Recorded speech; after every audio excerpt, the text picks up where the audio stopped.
Da oggi in vigore il certificato. Il governo intanto approva il decreto che interessa la scuola. Sospesa dal lavoro perché rifiuta di vaccinarsi, fa ricorso e lo perde. Successo ieri sera a Costa Bianca con Salvo La Rosa e Litterio.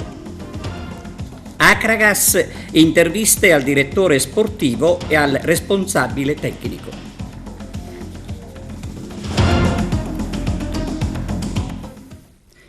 Benvenuti su TVA Notizie. Contestato ma necessario. Oggi è il giorno del Green Pass. Lello Cassesa. Da oggi parte l'obbligo del Green Pass per accedere a ristoranti al chiuso e consumare anche nei bar, in attesa del provvedimento del governo su scuola e trasporti. Solamente le chiese e gli oratori sono esenti da tale obbligo, una misura, quella del Green Pass, attesa e coraggiosa per avviarci verso una normalità e stimolare i non vaccinati a farlo il prima possibile. L'obbligo al Green Pass è stabilito dall'articolo 9 bis del decreto che prevede l'utilizzo del certificato per spettacoli all'aperto al pubblico, eventi e competizioni sportive, musei ed altri istituti e luoghi di cultura. Il certificato verde diventa obbligatorio per piscine, palestre, centri benessere, sagre, fiere, convegni e congressi, centri termali, parchi tematici e di divertimento, centri culturali, sociali e ricreativi, limitatamente alle attività al chiuso e con esclusione dei centri educativi per l'infanzia, compresi i centri estivi e le relative attività di ristorazione, sale gioco, scommesse, bingo e casinò, concorsi pubblici. L'obbligo del Green Pass non si applica ai bambini che hanno meno di 12 anni per i quali non è autorizzata la vaccinazione e ai soggetti esenti sulla base di idonea certificazione medica rilasciata dal Ministero della Salute. Il certificato verde servirà per le consumazioni al tavolo al chiuso in ristoranti e bar, dove non sarà invece necessario per il servizio al bancone. Saranno i titolari o i gestori dei servizi e dell'attività a verificare che l'accesso ai predetti servizi avvenga nel rispetto delle prescrizioni e naturalmente alle forze di polizia. Anche cinema e teatri saranno obbligati al certificato verde con mascherine e distanziamento e soprattutto aumentando gli spettatori sia nei cinema che nei teatri all'aperto fino a un massimo di 5.000 e 2.500 spettatori al chiuso. Sanzioni pesanti andranno ai soggetti che non rispetteranno le disposizioni, si va dai 400 ai 1.000 euro a carico dell'esercente e dell'utente. Se le violazioni si ripetono in 3 giorni diversi, l'esercizio potrebbe essere chiuso da 1 a 10 giorni. E restiamo in tema perché il governo ha approvato il nuovo decreto per l'uso obbligatorio del Green Pass a scuola, nelle università e sui mezzi di trasporto a lunga percorrenza. Il testo entrerà in vigore già da domani. Docenti e personale non docente dovranno avere la certificazione, in mancanza scatteranno pesanti sanzioni. Saranno i dirigenti scolastici a controllare. Sospesa dal lavoro perché rifiuta il vaccino, si rivolge al giudice che conferma la decisione del datore di lavoro, un precedente assai importante. Vediamo. Incredibile ma vero, si potrebbe dire, raccontando la vicenda riportata dal quotidiano La Repubblica di una operatrice sociosanitaria di Terni che ha fatto ricorso al giudice del lavoro perché dopo il rifiuto a vaccinarsi è stata sospesa dal lavoro e dallo stipendio. Diciamo subito che la donna era addetta all'assistenza di anziani non autosufficienti, un lavoro delicato insomma, ed è per questo che la vicenda è incredibile. La donna, dipendente di una cooperativa sociale, si è rivolta al giudice del lavoro, il quale non ha ritenuto opportuno aspettare più di tanto per respingere il ricorso, visto che quanto disposto dal datore di lavoro è una misura adeguata e proporzionata. L'incredibile storia risale allo scorso febbraio, quando l'operatrice sociosanitaria ha negato il consenso a vaccinarsi. Da qui la decisione del medico del lavoro che l'ha dichiarata non idonea a svolgere le mansioni cui era addetta. La sentenza del giudice costituisce un precedente interessante Per il magistrato il dipendente deve osservare precisi doveri di cura e sicurezza per la tutela propria e di tutti i soggetti con cui entra in contatto. Nel nostro caso sappiamo chi erano i soggetti terzi con i quali la protagonista era in continuo contatto. Sempre secondo il giudice chiamato a decidere è da ritenere prevalente sulla libertà di chi non intenda vaccinarsi il diritto alla salute della collettività in generale. Nella situazione in cui ci ritroviamo con i Novax sempre pronti a dare battaglia, la sentenza di Terni sicuramente sarà ampiamente citata nei tribunali. Un vigile del fuoco in servizio a Lampedusa, non vaccinato, è risultato positivo al Covid. Il comandante provinciale Giuseppe Merentino ha quindi disposto l'obbligo del certificato verde per tutti i vigili del fuoco in servizio all'hotspot dell'isola, che dovranno essere vaccinati o sottoposti a tampone. E venerdì scorso a Villa Genuardi ad Agrigento c'è stata la presentazione dei nuovi corsi di laurea. Dall'Università di Palermo fanno sapere che uno dei docenti presenti è positivo al Covid, per cui si stanno ricostruendo i contatti con i presenti nell'aula magna. Quello che non si riesce a comprendere è la facilità con la quale ci si muove, malgrado i ruoli rivestiti, come quello di docente, che si sposta per partecipare ad una pubblica conferenza rilasciando interviste ai giornalisti. Sarebbe interessante sapere se l'uomo si era vaccinato. Pare proprio di no. Una notizia davvero fantastica e una gioia infinita. Lo scrive sul proprio profilo Facebook l'attore Gaetano Aronica dopo l'assegnazione del premio Comunicare l'Antico per l'interpretazione di Publio Quintilio Varo. Dedico questa emozione, scrive Aronica, al Teatro Pirandello, al pubblico che mi ama e sostiene, e a tutti voi amici. Sono onoratissimo, scrive ancora l'attore, che l'interpretazione sia stata premiata da una giuria prestigiosa in una delle manifestazioni più importanti.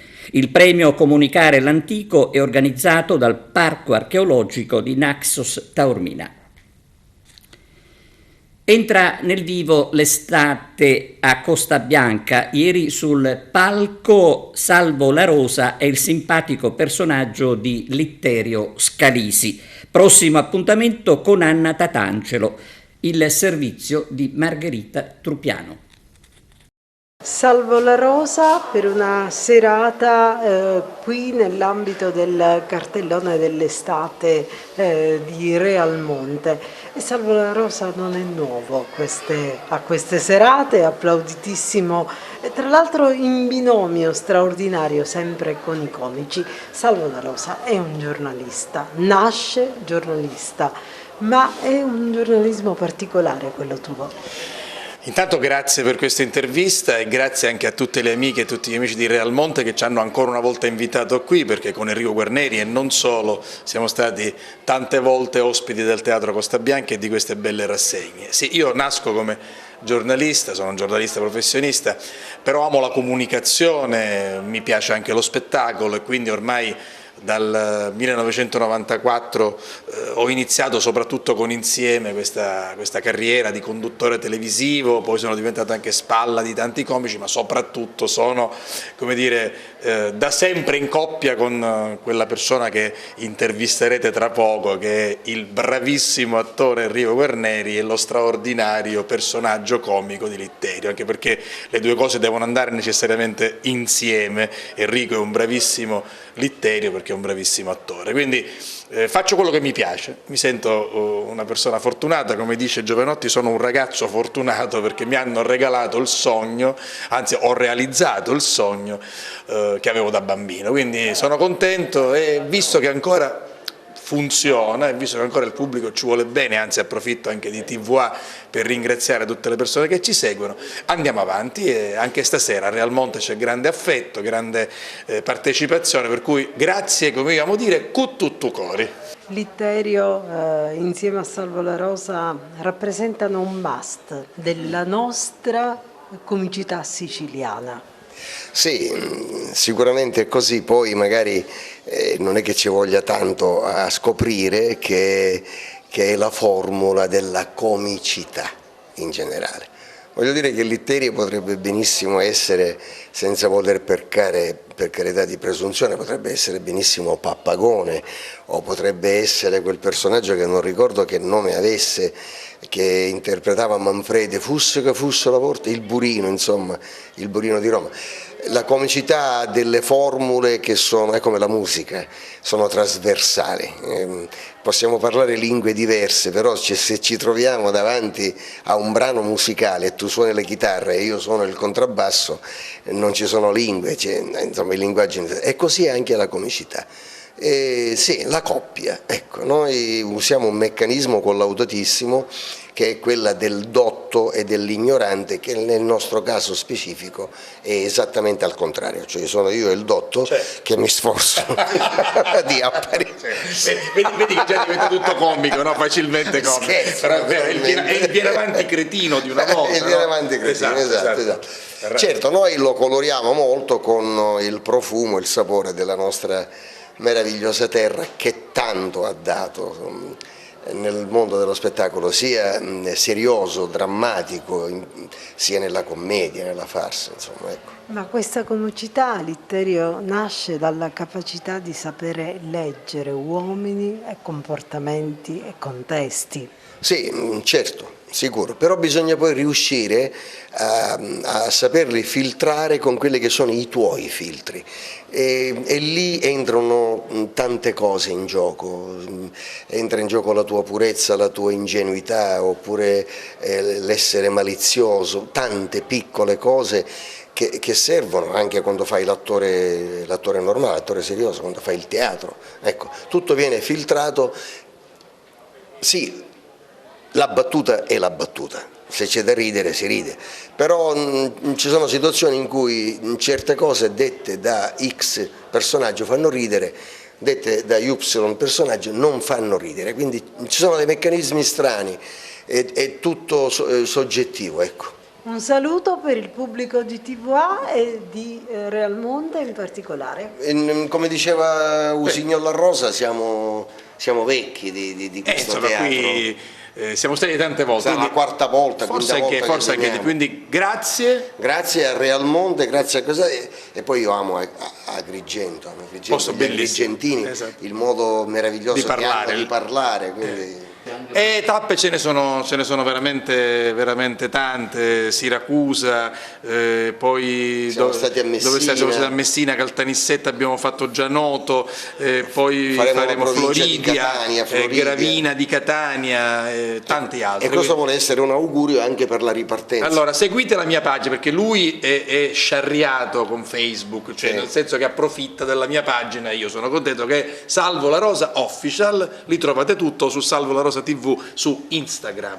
Notizie vere, tutto vere, notizie vere, anche false. Un abbraccio con tutto. Comunque con tutto. Vi volemo bene. Ciao. La regione siciliana continua a non pagare e continua la protesta di ANCE Sicilia. Arturo Cantella. Continuano le forti prese di posizione e di protesta dell'ANCE Sicilia, l'associazione regionale che raggruppa i costruttori edili siciliani. Ci sono i soldi, ma la regione continua a non pagare le imprese edili. Qualcuno vada a controllare cosa succede in quegli uffici. Nonostante il fatto che da domenica scorsa siano disponibili oltre 3 miliardi di euro nella cassa regionale, frutto del faticoso riaccertamento dei residui, la regione siciliana continua a non pagare le imprese edili. A oggi infatti ad ANCE Sicilia risulta che solo il Dipartimento Infrastrutture, come già annunciato dall'assessore Marco Falcone, abbia messo i mandati di pagamento, mentre in tutti gli altri campi sembra non muoversi nulla. A quanto si apprende per l'ANCE Sicilia si attenderebbe la pubblicazione in Gazzetta Ufficiale del decreto sui riaccertamenti, nonostante sia pubblicato sul sito istituzionale. della regione siciliana dalla mattina dello scorso 3 agosto. Se le cose stanno così, è un problema che al Dipartimento Infrastrutture non si sono posti e che rimarca la persistenza di una burocrazia lenta di vecchio stampo, oramai non più al passo con i tempi. Questa mattina non è stato pubblicato nella Gazzetta Ufficiale, dunque quanto tempo occorrerà ancora a questi uffici per predisporre ed emettere i mandati di pagamento adesso che scattano le ferie? Cosa manca affinché chi ne ha l'autorità vada in questi uffici a verificare chi fa cosa e per quale motivo le pratiche ancora continuano a stare fermi dopo 8 mesi? L'ANCE Sicilia auspica che ciò avvenga prima che le imprese sopravvissute al Covid muoiano di burocrazia. In Sicilia ci sono 2 mondi, commenta l'ANCE Sicilia. Quello reale, fatto di lavoro rispetto alle regole e del prossimo, ma anche di disagio che nel tempo diventa disperazione e sofferenza. E un altro mondo, quello della regione, che gira al contrario, e nel quale tutto va bene così, al punto che il grido di dolore delle imprese strozzate dai debiti neanche arriva a sfiorare le orecchie di chi ci vive. ANCE Sicilia continuerà a tallonare senza tregua questi beati signori fino a quando non faranno ciò per cui sono stati pagati.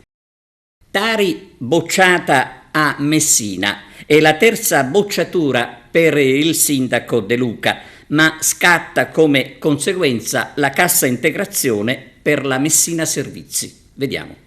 Teniamo che le ricadute che sono state minacciate sui lavoratori, che si sono concretizzate con una comunicazione di cassa integrazione avvenuta esattamente un paio di minuti dopo la bocciatura, la terza bocciatura in aula da parte del Consiglio Comunale, è qualcosa veramente che non sta né in cielo né in terra. Il Comune avrà a disposizione 48 milioni di euro. Ecco, se fino a questo momento i servizi sono stati garantiti, così come i livelli occupazionali, perché nonostante i 48 milioni di euro adesso ci sarebbe la necessità di ridurre l'organico? Infatti assolutamente su questo piano non si sono sentite risposte da parte dell'amministrazione né del Consiglio di amministrazione, cioè il fatto che la copertura finanziaria a un confronto tra il PEF del 2020 e quello del 2021 non approvato, la copertura per i dipendenti, i lavoratori che in questo momento sono in carico a Messina Servizi è esattamente identica, non ci fa comprendere la motivazione di attivare una cassa integrazione, soprattutto una cassa integrazione motivata come Covid-19, cioè la cassa integrazione, che poi è un fondo integrativo salariale, si parla di FIS, è un altro strumento, un altro ammortizzatore, ma comunque al netto di questo che si attiva, l'attivazione è motivata dal periodo di emergenza Covid, quindi questo veramente ci pone tantissimi dubbi, mette in evidenza troppi dubbi. L'azienda ha retto benissimo in periodo Covid, non ha avuto necessità di attivare strumenti, anzi di ammortizzatori, anzi i lavoratori hanno sostenuto con forza tutto un periodo di emergenziale e siamo stati una città che poco ha sofferto, anzi ricordo a tutti, dovrebbe ricordarlo il sindaco, ma la memoria è sempre corta, quella del sindaco, che Messina Servizi con i propri lavoratori ha sopperito a quelle carenze di ASP per il ritiro dei rifiuti cosiddetti Covid. Perché? L'azienda non può ora fare a meno della cassa integrazione e quindi di fatto recuperare delle risorse se il piano non era stato approvato, quindi secondo noi si dovrebbe essere mossa nell'ambito dello stanziamento precedente e non sicuramente di quello non approvato. Flash mob del WWF a Sciacca sulla spiaggia di San Marco, protagonisti i bambini. I bambini e il WWF presenti sulla spiaggia di San Marco a Sciacca. Gli occhi stupiti dei bambini nella spiaggia di San Marco a Sciacca sono stati rapiti dall'entusiasmo dei volontari del WWF Sicilia Area Mediterranea, che sull'arenile hanno inscenato un piccolo flash mob, partendo dal nido di tartarughe marine che si trova proprio lì, accanto al lido Snello Beach, coadiuvata da Erika Zoppo dell'Associazione Mariterra di Porto Empedocle, la straordinaria Elisabeth Grassonelli, ha instaurato un colloquio con i bambini che ha stupito proprio tutti, ma non noi. E mentre veniva recitato il testo di Maura Provenzano, i bambini dimostravano di saperne più dei grandi. Sanno della vita e della morte delle tartarughe marine, sanno dei rifiuti e di quanto grave sia la diffusa maleducazione degli adulti. Sanno dell'emergenza climatica che sta stritolando silenziosamente tutte le attività umane. Il futuro è dei bambini. Noi del WWF siamo felici quando li incontriamo perché sappiamo già di trovare degli alleati sicuri. A tal proposito, per il nido di Sciacca, il WWF cerca volontari che se ne prendano cura e potranno chiamare il responsabile Fabio Mazzotto al cellulare 347 443 6118. Traffico in aumento a luglio con un incremento del 10% rispetto al mese di giugno. Lo comunica l'ANAS rilevando che le migliori performance risultano sulle reti stradali del sud. Per quanto riguarda la Sicilia è in testa l'autostrada A19 Palermo-Catania con 85.000 passaggi. Premio Sipario d'Oro il 18 agosto. Ospite quest'anno sarà Piera Maggio, la mamma di Denise Pipitone. Arturo Cantella. Tutto pronto per la realizzazione del Premio Nazionale Sipario d'Oro 2021, giunto alla sua 15ª edizione. La manifestazione si terrà il prossimo 18 agosto presso l'Anfiteatro Pirandello di Piazzale Caos, a pochi passi dalla casa natale del celebre drammaturgo agrigentino. Il premio, che rappresenta un momento per sottolineare quelle eccellenze del territorio che si sono contraddistinte nei vari campi attraverso azioni e percorsi riconosciuti e quindi premiati, riguardano gente dell'arte, della cultura, del giornalismo, del teatro, della medicina, del cinema, della società civile, oltre che quelli provenienti anche da fuori la Sicilia. Il Sipario d'Oro 2021 viene attribuito da una commissione presieduta dal direttore di Sicilia 24, Lelio Castaldo, e diverse personalità. Si tratta di una serata all'insegna, oltre che della premiazione anche di momenti di svago, di intrattenimento, del mondo dello spettacolo. Il coordinamento è affidato al professore Mario Gazziano in collaborazione con l'ingegnere Dino Barone del Parco Letterario Luigi Pirandello. Novità di questa edizione è la presenza all'evento di Piera Maggio, la mamma di Denise Pipitone, la bambina scomparsa a Mazzara del Vallo 17 anni fa, cui verrà consegnato un premio speciale dalla giuria. Tra gli altri premiati Tom Sinatra, musicista, cantautore, chitarrista di livello internazionale, Andrea Messina, imprenditore ed editore, Antonella Zambuto, componente del Parlamento della Legalità, Giacomo Frazzitta, avvocato penalista che segue da 17 anni il caso sulla scomparsa di Denise Pipitone, Salvatore Corrao, professore universitario, primario di medicina interna al Civico di Palermo, Andrea Frustaci, cardiologo, professore universitario della Sapienza di Roma, Enrico Gringeri, professore associato di chirurgia epatobiliare trapianto epatico di Padova, Fabio Marchese Ragona, giornalista, vaticanista Mediaset, che recentemente ha anche intervistato Papa Francesco. Commemorato a Palermo Ninni Cassarà.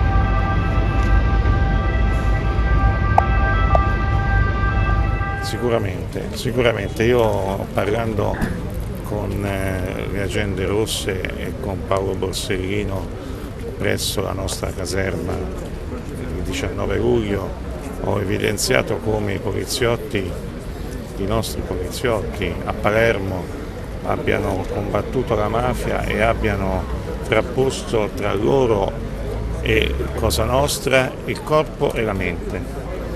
Perché non solo il corpo dei ragazzi caduti per proteggere uomini come Falcone, Borsellino e tanti altri dalla Chiesa anche, e tanti altri che sono morti per mano mafiosa, ma la mente, penso a Boris Giuliano e penso a Ninni Cassarà e penso a Zucchetto, Antiochia, a tanti altri che con le loro capacità investigative hanno costituito un vero pericolo per Cosa Nostra e il pericolo che poi si è materializzato nella grande sconfitta ottenuta col maxi processo, sconfitta di Cosa Nostra ottenuta grazie al maxi processo, che si fonda appunto, il suo nucleo essenziale lo troviamo nel rapporto dei 162.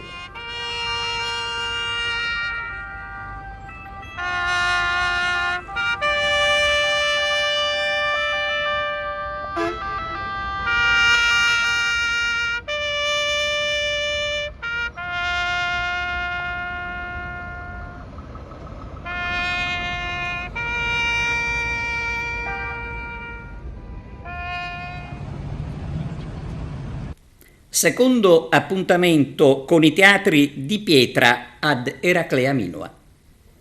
Secondo appuntamento dei teatri di pietra Eraclea Minoa, dopo Fedra con Viola Graziosi e Graziano Piazza, ieri è stata la volta di Sergio Vespertino, il Novecento di Alessandro Baricco, che ha visto protagonista come regista e attore Sergio Vespertino e il bravo musicista Pierpaolo Petta. Il prossimo appuntamento a Eraclea Minoa per i teatri di pietra sarà il 18 agosto con Orestei, Agamennone e Coefore, con la regia della brava Claudia Maccagnano.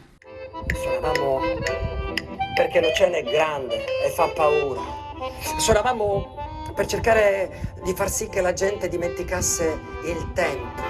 Suonavamo perché la gente dimenticasse dov'era e chi era. Questo spettacolo è voluto fortemente da me per la piacevolezza del testo, perché parla appunto di quest'uomo in questo stato di sospensione, in questo suo mondo che è appunto questo Virginian, e ognuno di noi volendo si può anche rapportare, no? Questa paura di affrontare un qualcosa di più grande, come nel caso appunto di Novecento.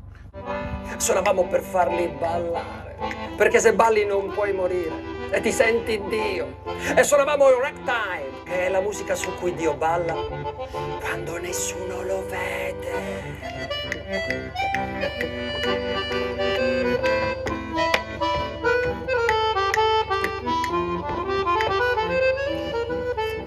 C'è Pierpaolo Petta con le sue musiche originali che mi accompagna e vive insieme a me questa scena, questo spettacolo che dura 1 ora e un quarto circa, e la scenografia di Carlo De Meo.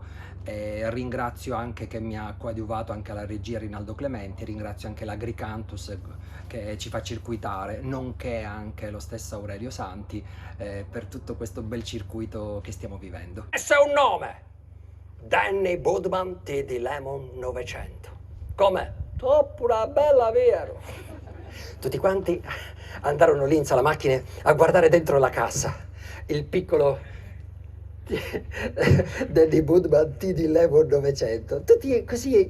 Lui si vide guardato e sorrise. Ma tutti gli altri rimasero di stucco, perché nessuno di loro si immaginava che un bambino così piccolo potesse fare tutta quella merda. Le musiche sono tutte originali, devo dire non è stato facile, visto il precedente, diciamo le musiche di Morricone che poi sono inarrivabili. Ci abbiamo lavorato parecchio sul copione, sul nostro copione, sono uscite delle musiche che poi per fortuna ricevono ogni sera tanti apprezzamenti, questo mi rende veramente orgoglioso e felice. In scena c'è la fisarmonica però è un'orchestra, la fisarmonica ha all'interno il contrabbasso, all'interno violini, chitarre, fiati, quindi una fisarmonica ambulante, una orchestra ambulante.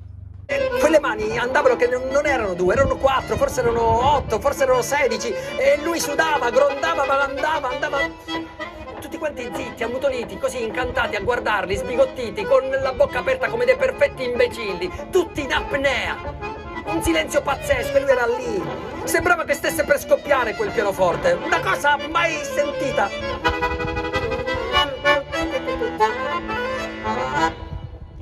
Si torna sul palco dopo 1 anno e mezzo di lockdown, e quali emozioni? Questa immobilità forzata ci ha dato davvero di nuovo un nuovo spirito e la voglia di nuovo di ritornare a questa normalità. Il pubblico quando batte le mani, ecco, quel suono è meraviglioso e lo cerchiamo fortemente. Cosa rappresenta queste rassegne Teatri di Pietra per il mondo del teatro in generale, questo tour nei luoghi archeologici? Diciamo che al di là degli spettacoli che si potrebbero vedere ovunque, però è anche una doppia opportunità, quella anche di poter vedere dei siti, dei luoghi indubbiamente meravigliosi e poter sposare questo connubio dell'arte diciamo oratoria con quella diciamo di quella statica, di tutto quello che c'è. Ecco, questa coreografia dà ancora più energie diciamo belle che arrivano allo spettatore. Tutto per me!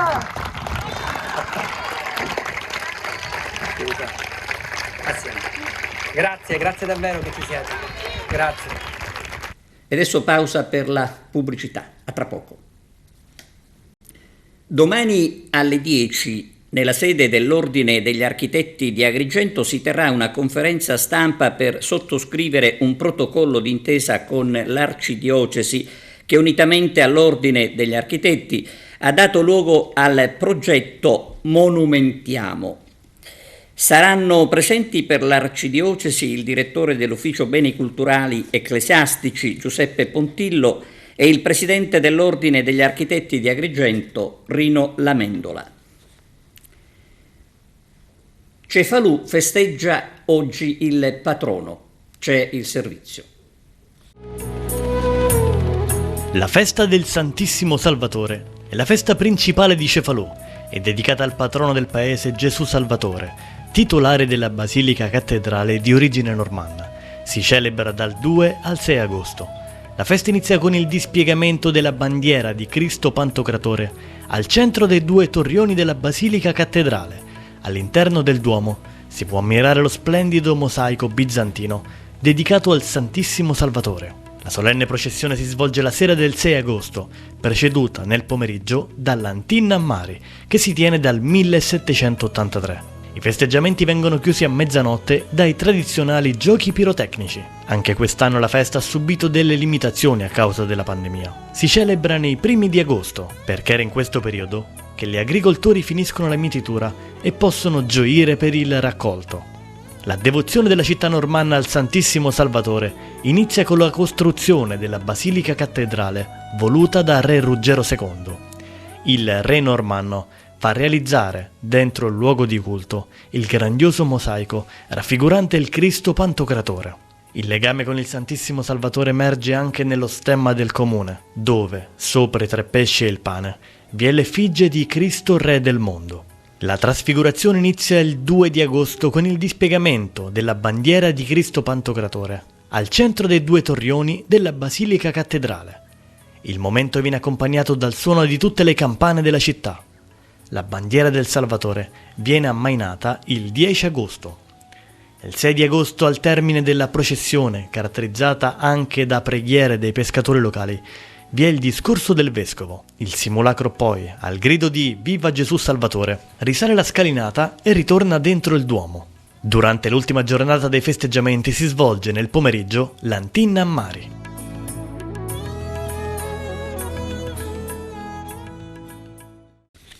Dopo la conferenza stampa che abbiamo mandato in onda ieri, ascoltiamo il direttore sportivo e il responsabile dell'area tecnica dell'Acragas. Le interviste di Carmelo Lentini. Pepe Camarata è un direttore sportivo molto conosciuto nell'ambito non solo regionale ma ben oltre. Pepe Camarata è anche un grosso conoscitore, diciamo, del mercato calcistico siciliano. Oggi è all'Acragas e penso che stia lavorando per formare una rosa di calciatori all'altezza della situazione.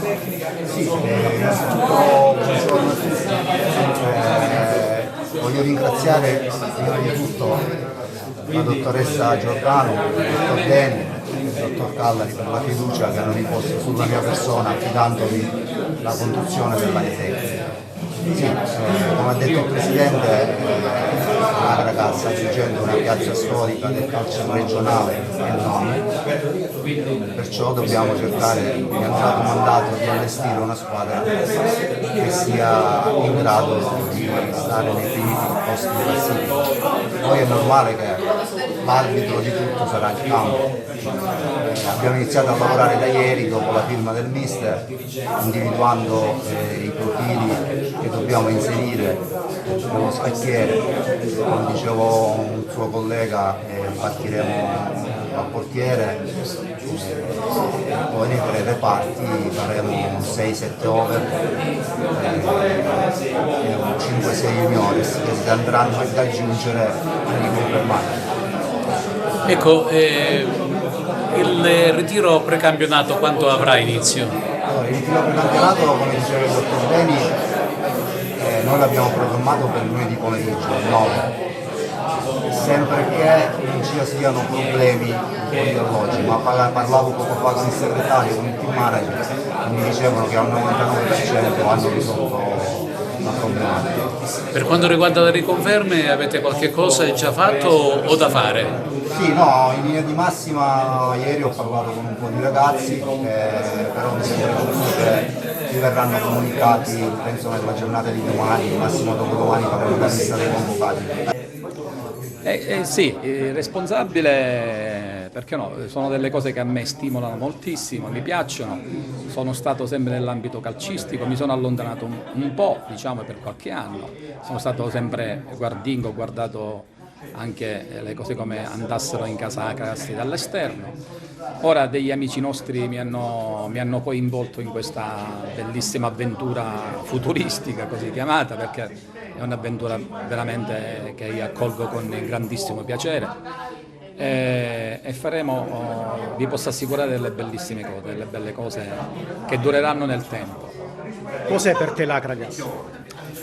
Che cos'è? Cos'è? Io ci sono nato qua nell'Acragas, sono nato, io abitavo qua nella curva nord, nelle case popolari di Via Manzone, numero 205, ancora mi ricordo, quindi io ero da bambino, frequentavo moltissimo, lo frequentavo sempre, il campo, lo stadio, il vecchio Esseneto in terra battuta. Io ho fatto i miei primi calci con l'Acragas, mio padre era un dirigente dell'Acragas, mio fratello è stato un grande calciatore dell'Acragas che tutti vi ricordate, io ho fatto la Beretti, ho fatto pure qualche panchina in prima squadra con allora allenatore Caramanno, qualche apparizione così di un quarto d'ora, 10 minuti l'ho pure fatto, però poi mi sono dovuto allontanare e ho fatto diciamo, la mia attività da calciatore in altre squadre della Sicilia.